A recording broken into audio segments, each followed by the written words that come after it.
السلام علیکم ورحمۃ اللہ وبرکاتہ۔ اللہم صلی وسلم علی نبینا محمد۔ آپ صلی اللہ علیہ وآلہ وسلم نے فرمایا، اس دعا میں اتنی کوالٹی، اتنی طاقت ہے کہ جو بندہ بھی پورے یقین کے ساتھ اس دعا کو مانگتا ہے، اللہ تبارک و تعالی اس کی غمی کو خوشی میں بدل دیتے ہیں۔ اگر کوئی بیمار ہے تو تندرستی مل جاتی ہے، اگر کوئی پریشان ہے، کسی مصیبت میں ہے تو اس کی پریشانی دور ہو جاتی ہے اور اس کی مصیبت بھی دور ہو جاتی ہے۔ پھر ایسا کیسے ہو سکتا ہے کہ جس دعا کو نبی کریم صلی اللہ علیہ وآلہ وسلم نے بتایا ہو، مانگنے کے لیے کہا ہو، اس میں ہمارے لیے خیر اور برکت نہ ہو؟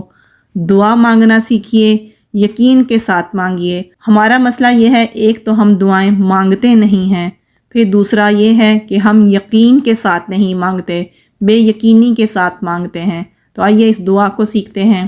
اللہم انی عبدک وابن عبدک وابن امتک ناصیتی بیدک ماض فی حکمک عدل فی قضاؤک اسألک بکل اسم هو لک سمیت به نفسک او علمته احدا من خلقک او انزلته فی کتابک او استأثرت به فی علم الغیب عندک ان تجعل القرآن ربیع قلبی ونور صدری وجلاء حزنی وذہاب ہمی۔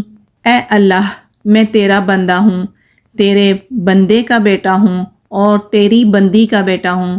میری پیشانی تیرے ہاتھ میں ہے، میرے بارے میں تیرا حکم جاری ہے اور میرے بارے میں تیرا فیصلہ عدل والا ہے۔ میں تجھ سے تیرے ہر اس خاص نام کے ساتھ سوال کرتا ہوں جو تو نے خود اپنا نام رکھا ہے، یا اسے اپنی کتاب میں نازل کیا ہے، یا اپنی مخلوق میں سے کسی کو سکھلایا ہے، یا علم الغیب میں اسے اپنے پاس رکھنے کو ترجیح دی ہے، کہ تو قرآن کو میرے دل کی بہار اور میرے سینے کا نور اور میرے غم کو دور کرنے والا اور میرے فکر کو لے جانے والا بنا دے۔